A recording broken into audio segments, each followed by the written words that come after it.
Masechet Nida Daf Kaf Zayin, on commence Bezrat Hashem à la troisième ligne. Amar Rabba Bar Shila Marav Matna Amar Shmuel. Maasev vetalu et Ashilia Bavalad ad Asara Yamim. Une fois, il y a eu une shela qui était posée, où le placenta est sorti après l'enfant 10 jours, et les Chachamim ont dit que on ne craint pas ici un deuxième enfant. On dit que le placenta c'est celui du premier enfant qui est déjà né il y a 10 jours, et donc elle n'a pas décalé ses jours de Touma de Tahara. Velo amru tolin et la beshilia abba haravalad. Tout ce qu'on a dit qu'on fait dépendre, on dit que le placenta il est celui de l'enfant, même s'il est sorti plusieurs jours après, que à condition qu'il soit sorti après l'enfant. Mais quand il est sorti avant l'enfant, on ne dit pas que c'est le placenta du bébé qui est sorti ensuite, on dit plutôt que c'est certainement le placenta d'un jumeau, d'un autre enfant qui devait sortir aussi en même temps. Amar Rabba bar bar Chana Rabbi Yochanan. Une fois, le placenta est arrivé après 23 jours après le bébé, et les Chachamim ont dit oui, on peut dire que c'est son placenta à lui. Amar le Rabbi Yosef ad kafdal et amratlan. Et Rabbi Yosef a dit, tu nous as dit jusqu'à 24 jours, pas 23 jours. Donc même 24 jours encore, même quand c'est décalé de 24 jours, on peut encore dire que c'est la même naissance. Amar Avacha bered Rabavira, Amar Rabbi Yitzchak. Une fois, c'était une naissance de jumeaux, et un jumeau est né après l'autre, Lamed Gimel Yom, 33 jours. Amar Rabbi Yosef, Lamed Dalet Amratlan, tu nous as dit 34 jours. Donc il se peut que des jumeaux naissent avec 34 jours de différence. Demande la Gemara, Nicha leman damar yoledet letisha, yoledet limkutayin. On comprend selon celui qui pense que yoledet letisha, une femme qui accouche à 9 mois de grossesse, yoledet limkutayin, elle peut accoucher avant la fin du 9e mois. Mekutayin, ça veut dire couper. Donc le 9e mois, le dernier mois, il n'est pas forcément complet. Donc si on dit que le 9e mois n'est pas forcément complet et que l'enfant peut naître avant la fin du 9e mois, alors on peut trouver qu'il y ait 33 jours de différence entre le premier et le deuxième. Comment ça? Le premier, il a été terminé après 7 mois de grossesse, vers la fin de 7 mois. Et le deuxième, il a été terminé au début du 9e mois. Donc en réalité, ici, la Gemara, il faut introduire à ce raisonnement de la Gemara deux choses. Premièrement, la Gemara tient que les grossesses peuvent être soit 7 mois, soit 9 mois. Donc une grossesse normale, elle peut durer 7 mois, et là c'est une grossesse complète. L'enfant, il va sortir entier. Et il se peut qu'il soit rentré dans une autre grossesse de 9 mois. Et là, s'il sort avant les 9 mois, alors il peut pas vivre. S'il sort le 8e mois, par exemple, il peut pas vivre parce que, apparemment, il n'a pas été terminé au 7e mois. Et donc, il rentre dans une grossesse de 9 mois, le 8e mois, il peut pas vivre de ça, il n'est pas encore terminé, il n'est pas complet. Et donc, quand ici on a 33 jours de différence, on est obligé de dire que un des deux jumeaux est né au 7e mois, et le deuxième, il est né au 9e mois. Et donc, il faut qu'entre le 7e et le 9e mois, il n'y ait que 33 jours. Comment est-ce possible? C'est ça ce que dit la Gemara. Il faudrait dire que celui qui est né au 7e, il est né à la fin du 7e. Celui qui est né au 9e, il est né au début du 9e. Et donc, on n'a que le 8e mois au milieu, 30 jours, plus un jour avant, 2 jours après, ou 2 avant, 1 après. Donc, si on dit que le 9e mois, ça peut être aussi au début du 9e mois, on comprend. Et l'aleman d'Amar. Donc, on continue dans la Gemara. Et l'aleman d'Amar, mais selon celui qui pense que yoladet letisha et na yoladet limkutayin, que quand elle accouche au 9e mois, elle accouche à terme, pas avant la fin du 9e mois. Et na yoladet limkutayin, c'est pas avant la fin du 9e mois. Maïka le Memar, comment est-ce qu'on peut trouver 33 jours de décalage entre l'un et l'autre? C'est pas possible. Répond la Gemara, Ipur Shmateta. Inverse les histoires, inverse la halachot. Lamed Gimel et Shilia, Kaf Gimel et Valad. L'histoire du placenta, il faudrait dire qu'il est sorti 33 jours après la naissance. Et tandis que les jumeaux, on dira qu'il y avait 23 jours entre les deux.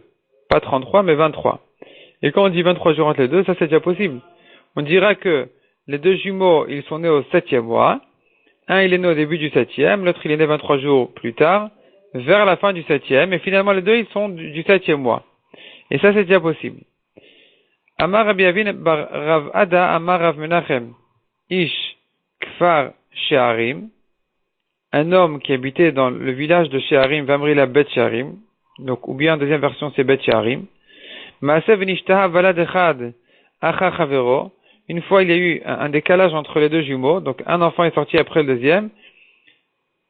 Shlosha Chodashim, 3 mois plus tard. Ve'arehem yoshivim lefanenu, et les voici assis devant nous. Bevet Amidrash, au Bet Amidrash les voici. Umaninu, tout le monde les connaît. Yehuda ve'Chizkiya, Bene Rabbi Chia.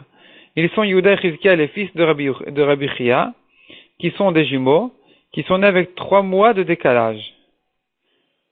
Et donc, il faudrait dire ici que les 3 mois, comment est-ce possible? Il y en a un qui est né au début du septième et l'autre qui est né à la fin du neuvième. Et donc, de cette manière-là, on aura 3 mois. Demande la Gemara, Ve'amar en isha mitaberet ve'chozeret mitaberet. Une femme ne peut pas être enceinte une deuxième fois alors qu'elle est déjà enceinte. Donc, au courant de sa grossesse, elle ne peut pas avoir capter un deuxième enfant. Donc, comment est-ce possible ici? Parce que la Gemara avait compris que ces jumeaux-là, leur grossesse a commencé avec 3 mois de décalage. Or, c'est impossible. Répond la Gemara, non. C'est la même chose. La grossesse a commencé en même temps. Amar Abayetipa Achataita, Venitralka Leshtaim. C'était une goutte qui s'est partagée en deux.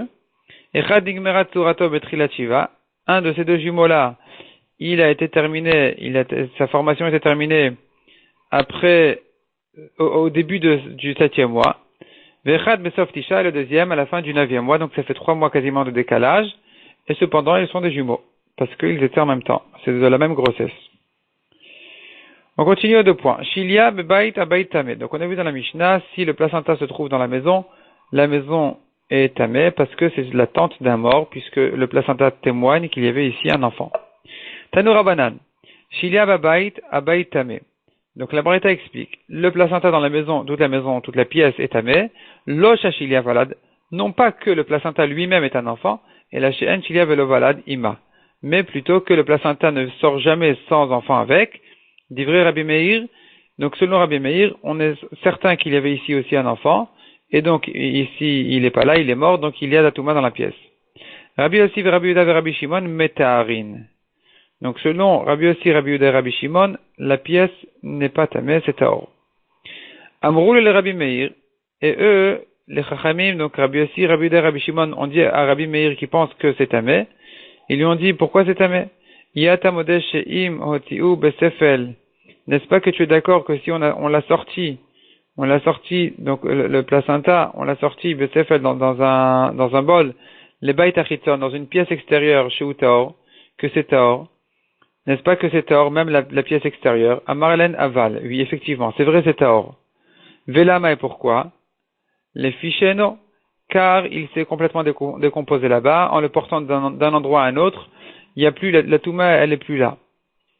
Amroulo, alors ils lui ont dit, Keshem Sheno Babayt Achitzon, Kachena Babayt Apnimi. De même que dans la pièce extérieure, tu dis que quand on l'a porté d'un endroit à un autre, il s'est décomposé complètement.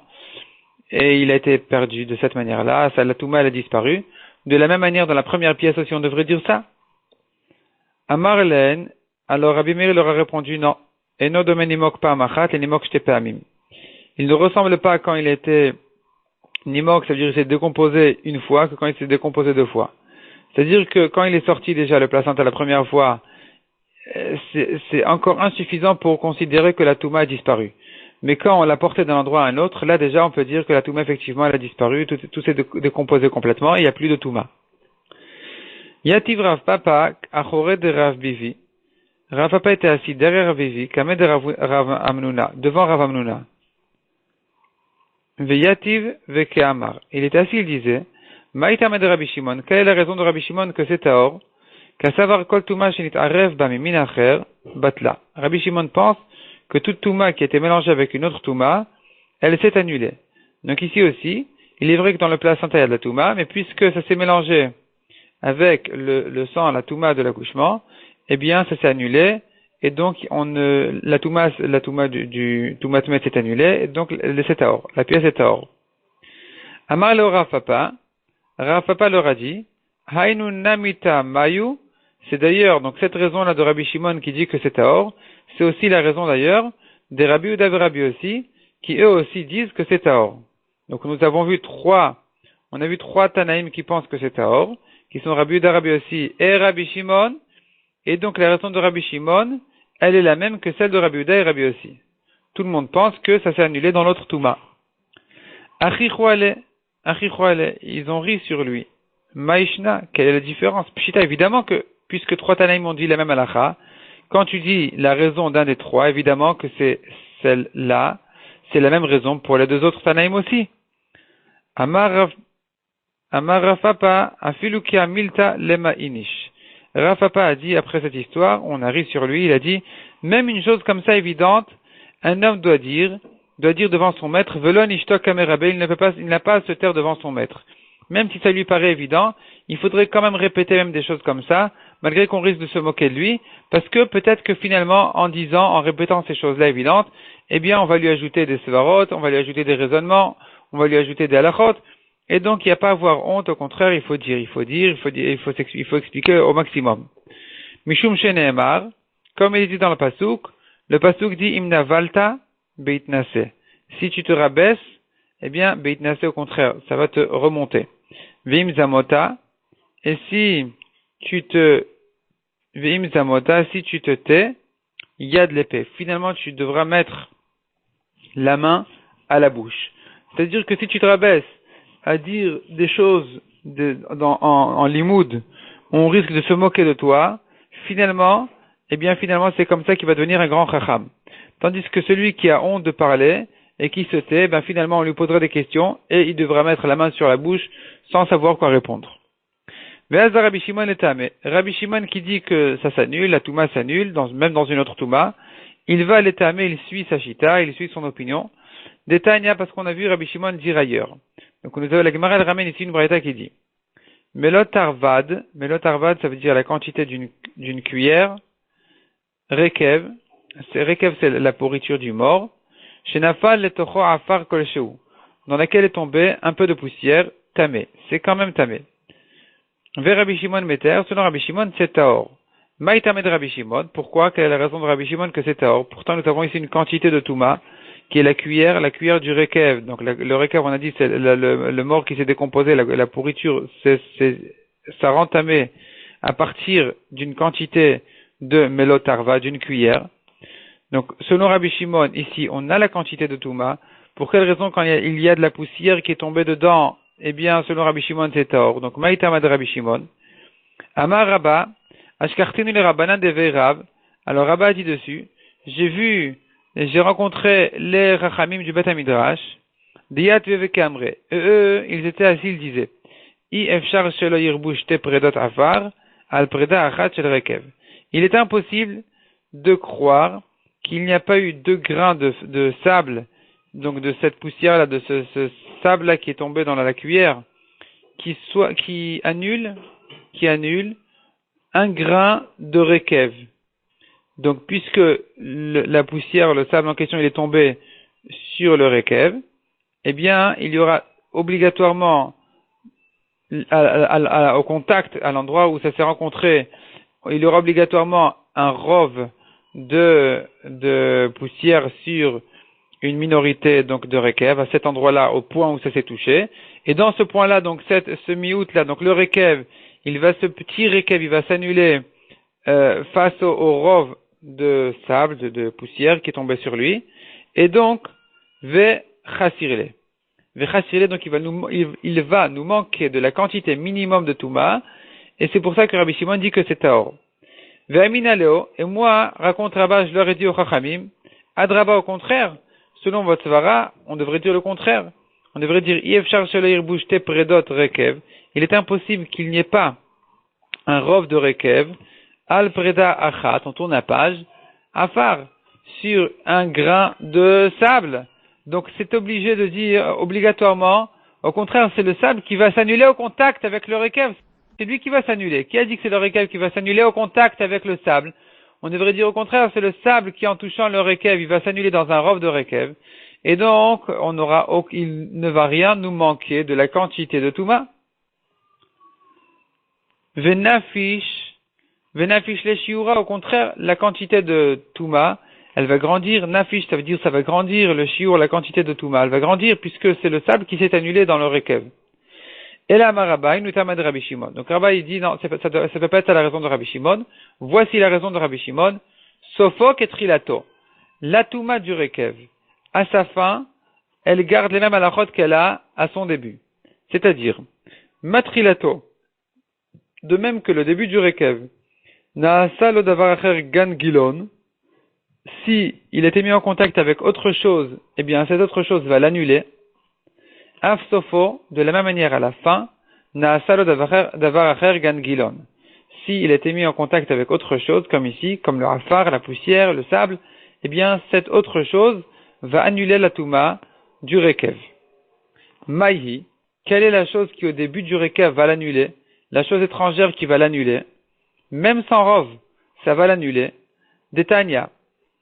Et la Gemara ramène là-dessus une braïta qui dit Ezeumet yesh lo rekev, ve'ezeumet she'en lo rekev. Sur quelle mort on a dit qu'il a de la touma de son rekev a de la touma, et quelle mort, dans quelle situation on dira que sa touma, son rekev, n'a pas de touma? Quand est-ce qu'il a son rekev de la touma? Nikbar arum be'aron shel shaish, s'il est enterré nu dans une caisse en marbre, al-gaber itzpa shel avanim, ou bien sur un sol de pierre, où là il n'y a rien qui se mélange avec le corps du mort, tout le rekev ne vient que de son corps, zeumet yesh le rekev. C'est lui le mort sur lequel on a dit que son rekev, donc il y a la quantité d'une cuillère, ça rend tamé. Vezeumet chen le rekev, qui est le mort sur lequel on a dit que son rekev n'a pas de touma. Nikbar beksuto, s'il est enterré avec ses vêtements, et donc il y a ici ces vêtements aussi qui se sont décomposés, qui se sont mélangés dans le rekev de son corps. Obearon shel et, ou bien dans une caisse en bois. Al-gaber itzpa shel evenim, ou bien sur un sol de briques, où là il y a d'autres choses aussi qui se décomposent en même temps que le corps du mort. Zeumet shel rekev. C'est lui le mort sur lequel on a dit. C'est lui le mort sur qui on a dit qu'il n'a pas de touma de rekev. On a dit cette touma de rekev que pour un mort, les maout et haroug, mais pas pour quelqu'un qui était tué. Haroug d'elo, celui qui était tué, lui n'a pas de touma de rekev. Donc ici on voit encore une fois que Rabbi Shimon, donc je reprends, Rabbi Shimon qui dit que le placenta il est tort parce que il est batel donc dans l'autre touma qui est le sang de l'accouchement. Il va à l'Eshitato, il suit son avis qui a dit ailleurs, qui a dit aussi justement, comme on a vu, que le rekev, il est batel, il s'annule dans avec du afar, avec du sable. S'il était mis en contact avec du sable, la poussière, de la terre, il s'annule. Et on a ajouté là-dessus que la raison de Rabbi Shimon qui a dit que le rekev il s'annule, c'est parce que Sofok et Trilato, sa fin comme son début. De même qu'au début il s'annule s'il a été mis en contact avec quelque chose, avec autre chose que son corps, même ses vêtements, de la même manière on dit à la fin qu'il s'annule même pour un grain de sable. Donc on continue maintenant dans la Gemara.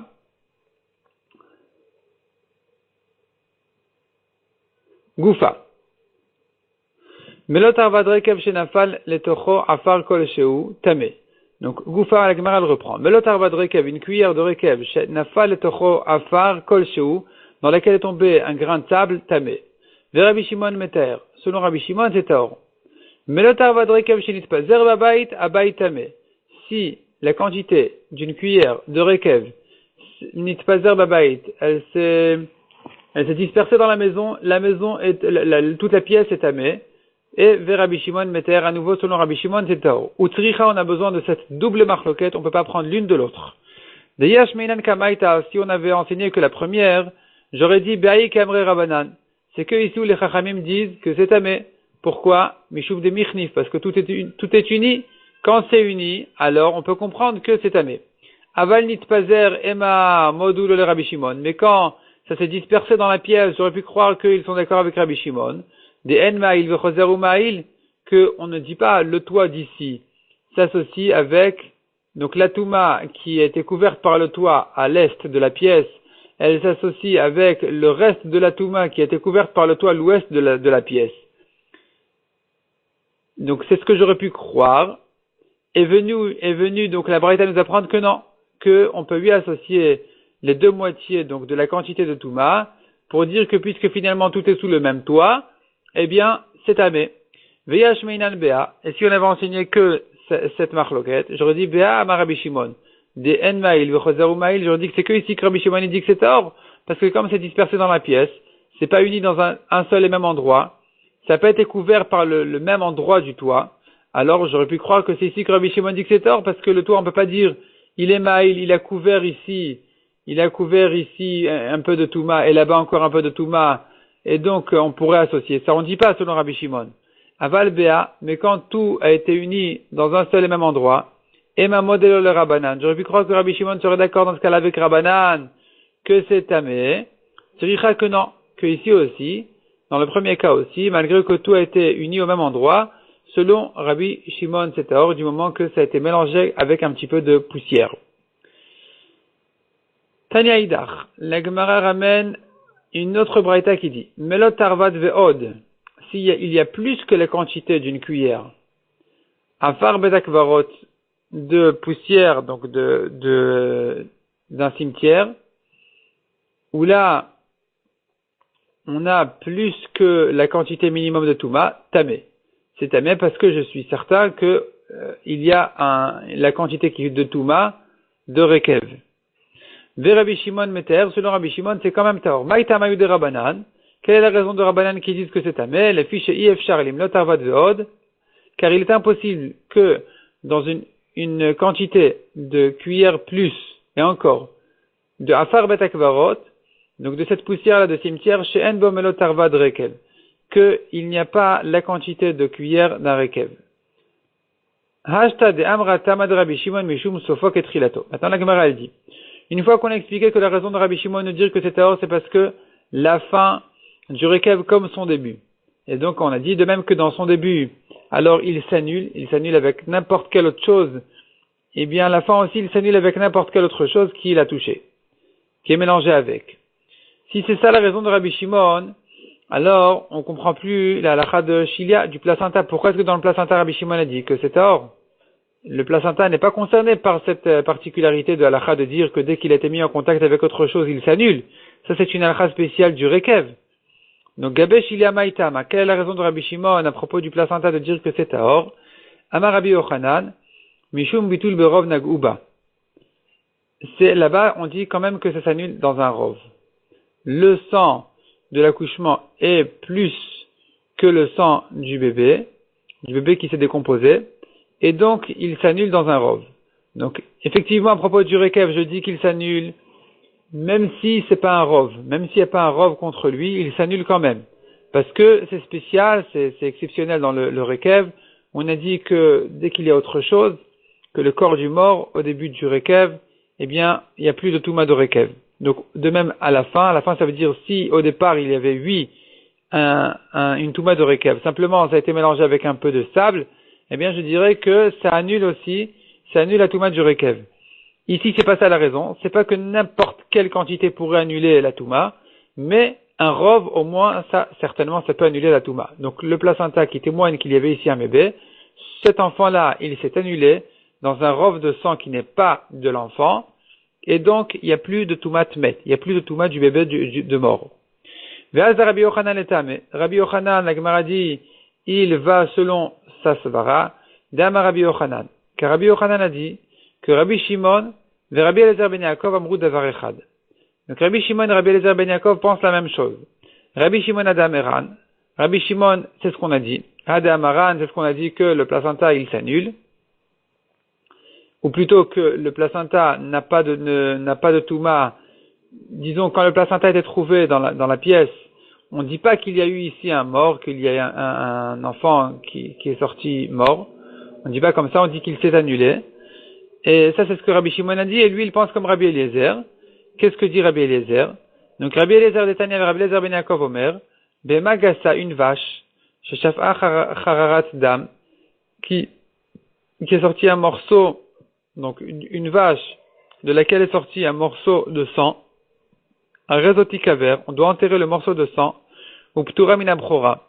Et cette vache-là, dorénavant, eh bien, elle est ptura de bechor, c'est-à-dire que le veau qui va naître ensuite, il n'aura pas de kdusha de premier-né.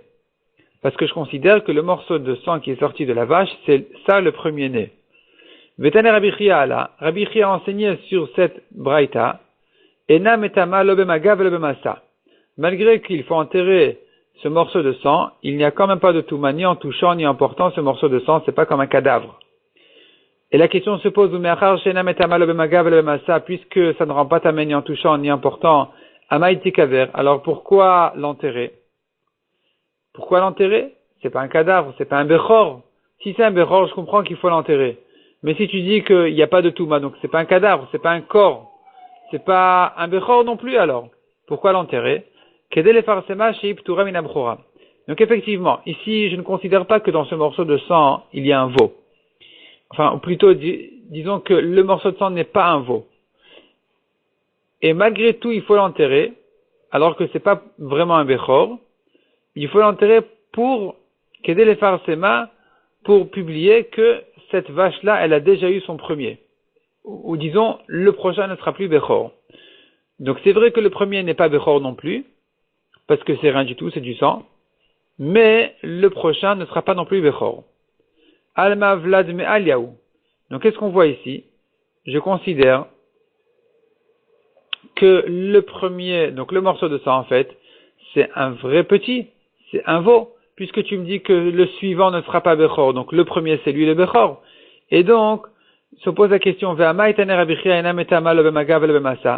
si c'est comme ça que tu considères que le premier c'est un bechor, et que donc le suivant ne sera plus bechor, alors pour quelle raison on a dit qu'il ne rend pas tamé ni en le touchant ni en le portant?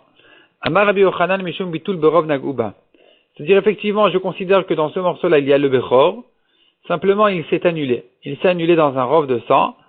Et donc, puisqu'il s'est annulé, là, effectivement, on n'aurait pas eu besoin de l'enterrer. Et il ne rend pas non plus tamé en le touchant ni en le portant. Simplement, on l'enterre juste pour savoir que cette vache-là, elle a déjà eu son premier-né. C'est fini. Donc ici, on voit que Rabbi Shimon, ou plutôt Rabbi Yochanan qui explique Rabbi Shimon en disant que il s'annule, l'enfant s'annule dans le sang de l'accouchement. Rabbi Yochanan il va selon sa svara qui a dit que Rabbi Shimon pense comme Rabbi Elazar ben Yaakov, qui lui aussi pense que on considère que le veau il s'annule dans un rov de sang. Amar Rabbi Ami, Amar Rabbi Yochanan. Ou modèle Rabbi Shimon. Cependant Rabbi Shimon il est bien d'accord, Shimot me'aleda, que la maman de ce placenta en fait, donc de ce petit-là qui a dû sortir avec le placenta, elle est tméa comme pour un accouchement normal. Comment ça se fait? Pourtant on a dit qu'il n'a pas de touma, la pièce n'a pas de touma. Donc s'il n'y a pas d'enfant, pourquoi est-ce que la mère elle est tméa? Amar Aoussava le Rabbi Ami. Alors la Gemara dit là-dessus, Aoussava, il y a un vieux qui a dit à Rabbi Ami, Asvera l'artama de Rabbi Yochanan. Je vais t'expliquer la raison de Rabbi Yochanan. Parce que la Torah a dit, on fait une dracha. La Torah dit, Isha kitazria vialda zachar vegomer. Une femme kitazria, donc qui va capter un enfant, et elle va accoucher un enfant, un garçon. Afil ou loyalda la keen chez Izria. On apprend de ce pasuk-là, du fait que la Torah a mis en rapport la première étape de la grossesse avec la fin, avec l'accouchement.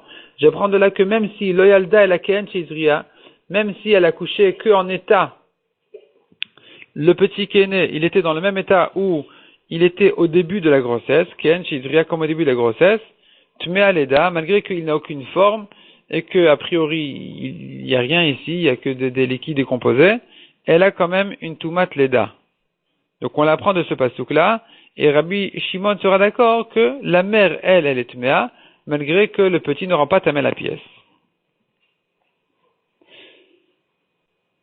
Et on va s'arrêter là pour aujourd'hui.